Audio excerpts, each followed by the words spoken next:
Bonjour les amis, nouvelle vidéo et peut-être, et je dois le dire, et je prends un ton grave pour le dire car j'ai fait plus de 1400 vidéos sur la chaîne, 22 millions de vues. Pourtant croyez-moi, c'est de loin la vidéo la plus importante que je n'ai jamais fait. Car elle concerne notre écosystème, car elle implique, si ce texte de loi est voté, que nous changeons de régime. Car les propositions que vous allez entendre ne viennent pas du Parlement européen.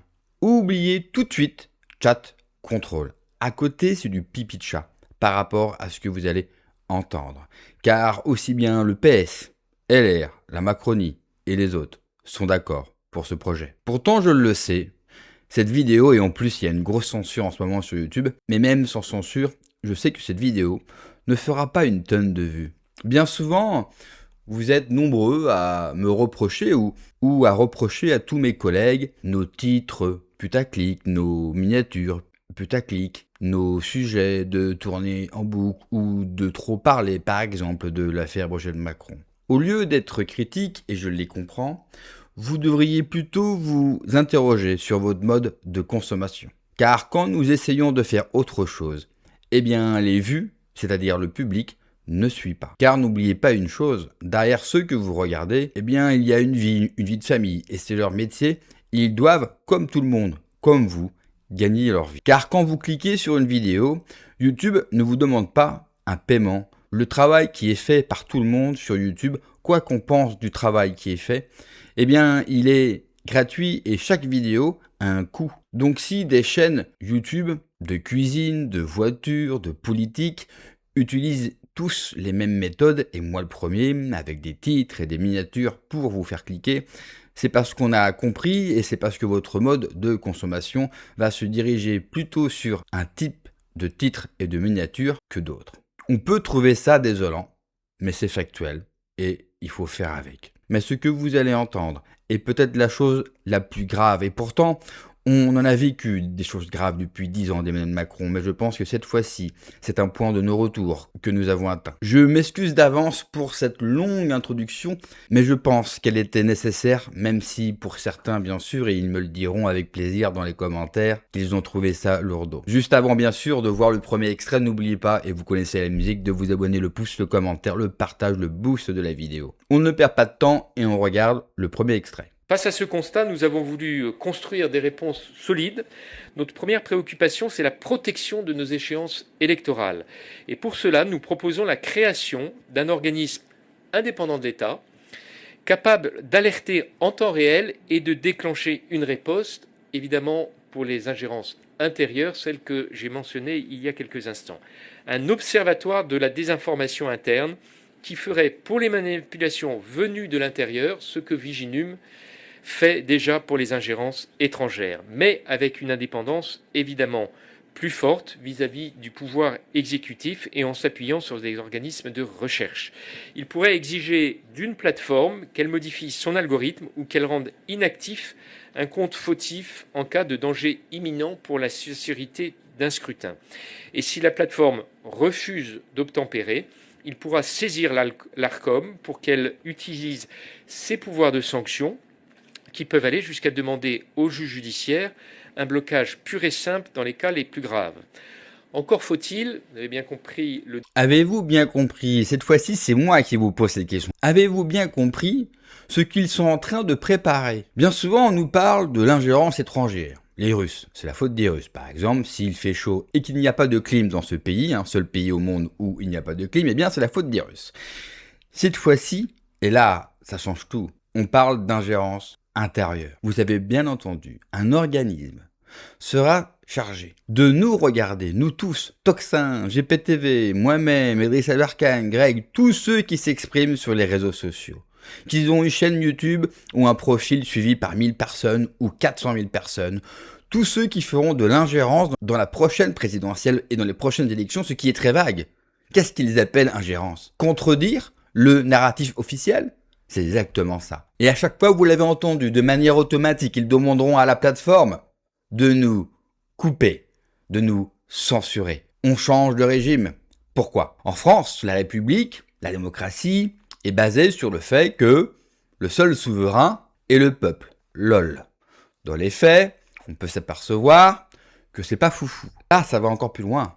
Parce qu'on considère que ce peuple, qui a le droit d'avoir tous les avis du monde, moi je suis pour une liberté d'expression totale. Même les plus grosses horreurs, je veux qu'elles soient dites. Soit vous avez la liberté, soit vous ne l'avez pas. Quand vous mettez une limite à une liberté, c'est qu'il n'y a pas de liberté. Donc moi, j'enlève les limites et je laisse la liberté aux gens. Je responsabilise la population. Eux, ils n'en veulent pas. Et ça, c'est extrêmement grave. C'est bien plus grave que le chat contrôle. C'est bien plus grave que la carte d'identité au mois de septembre. Croyez-moi, c'est bien plus grave. Maintenant, je vais vous lire différentes mesures qui sont proposées. Écoutez bien parce que cela, et je me répète vraiment, ça fait froid dans le dos et ça change tout.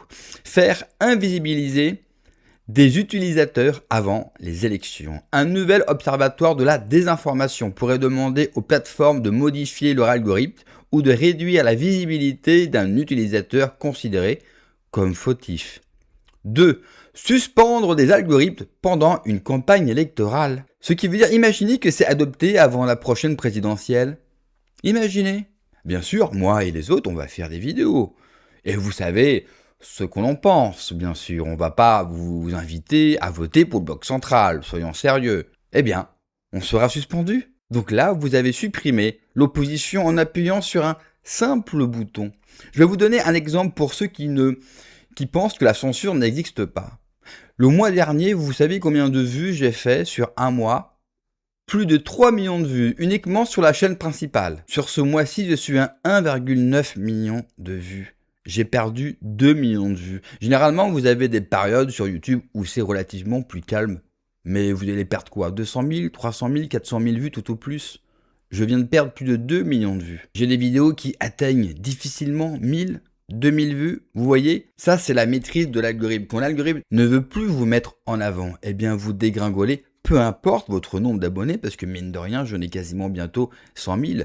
Peu importe votre grosseur, peu importe votre importance, eh bien vous allez descendre et disparaître. Le rapport envisage d'imposer aux plateformes des retraits plus stricts, voire la suspension temporaire de leur système de recommandation. Et ensuite, on va donner des leçons, bien sûr, à la Corée du Nord. 3. Faire définir officiellement la désinformation par le droit européen.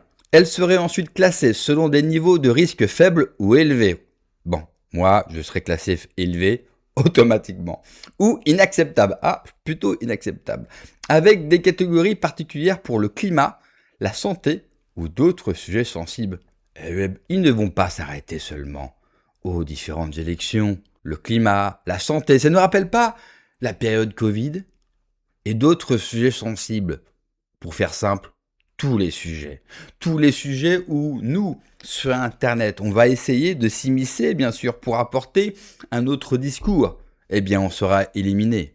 4. Donner à des associations le pouvoir de poursuivre pour fausses nouvelles.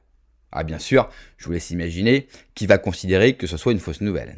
Certaines associations déclarées depuis 5 ans pourraient se constituer partie civile au risque de multiplier les procédures militantes contre des médias ou des particuliers. Et oui les amis, nous on sera visés, c'est automatique. Mais même vous avec votre petit compte, vous aussi vous êtes un problème. Même vous qui avez peut-être 3 abonnés sur X, c'est 3 de trop. Et votre parole dérange. Et oui, pour tous ceux qui pensaient que ce projet allait être contre les influenceurs et les médias alternatifs. Non, que nenni.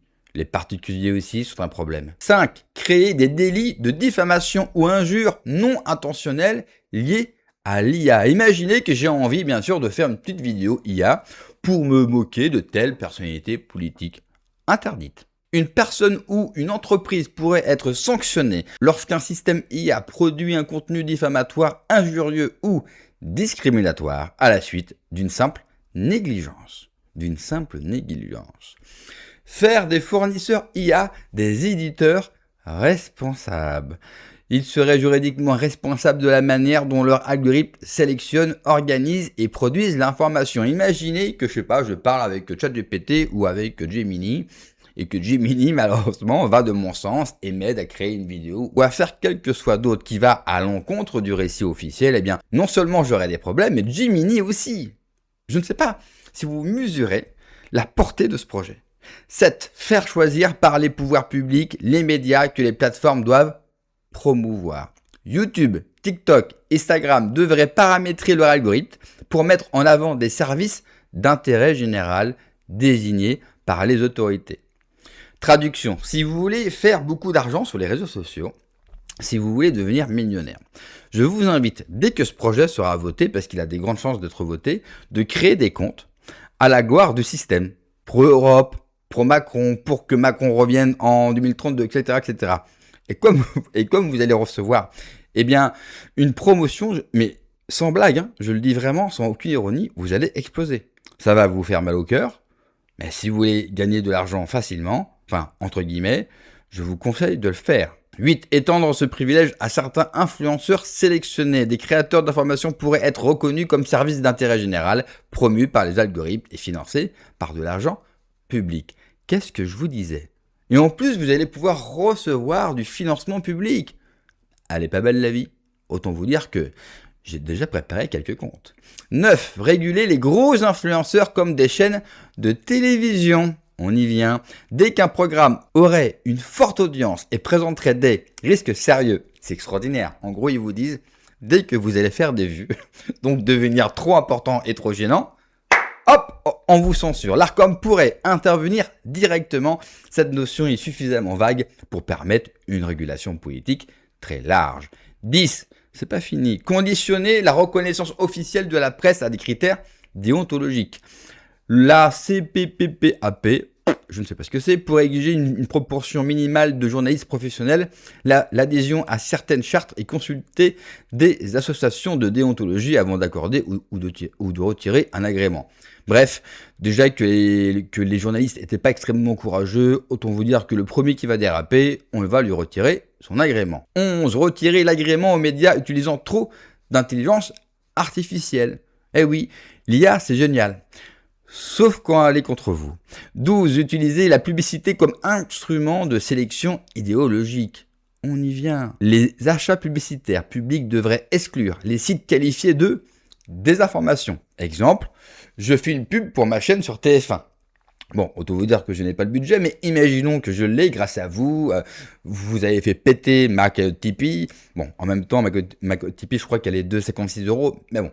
Imaginons qu'elle est de 1 million d'euros et je décide bien sûr de faire de la publicité sur TF1 ou sur YouTube directement pour inciter les gens à me regarder. Eh bien, je ne pourrais pas le faire, tout simplement. Même en disant à YouTube ou à TF1, je vous paye 2 fois le prix, je ne pourrais pas. Financer la presse avec les amendes infligées par ces régulateurs, c'est extraordinaire. Non seulement, et vous le savez, on finance la presse, nous, Français, pour nous chier à la gueule et pour nous désinformer. Mais en plus, nos amendes qu'on paiera, parce que vous imaginez bien que je vais en payer pas mal d'amendes, eh bien, ils iront encore pour cette presse. C'est pas extraordinaire. Ce serait peut-être pas mieux, je sais pas, quitte à recevoir des amendes, autant le faire pour les hôpitaux, pour mettre de la clim dans nos EHPAD. Non. Pour la presse. Contrôler le récit. Toujours et encore. Pris séparément, certains dispositifs peuvent sembler techniques. Mis bout à bout, il dessine un système dans lequel les pouvoirs publics pourraient définir la bonne information, choisir les médias à promouvoir, réduire la visibilité des autres et orienter les financements publicitaires. Le véritable danger est moins une censure brutale qu'une administration politique de la visibilité. En bref, c'est de la folie furieuse. Voilà pourquoi les amis, j'ai fait une introduction plus longue que d'habitude et pourquoi cette vidéo sera plus longue que d'habitude. Parce qu'il fallait vraiment prendre le temps avec vous de vous faire comprendre certaines choses. Je ne suis pas en train de dire que vous êtes des abrutis et que vous n'êtes pas capable de comprendre par vous-même. Je suis tout simplement en train de dire que notre rôle et mon rôle, en tout cas comme les autres, c'est de vous réinformer, mais surtout de vous informer des projets comme celui-ci. Car croyez bien que très peu de gens vont vous en parler. Il faut absolument que le plus de monde possible soit au courant et qu'on essaye par tous les moyens, bien sûr, d'empêcher cela. Merci d'avoir regardé la vidéo, les amis. N'oubliez pas, comme d'habitude, de vous abonner, le pouce, le commentaire, le partage, le boost de la vidéo. Prenez soin de vous, que Dieu vous protège. Allez, ciao.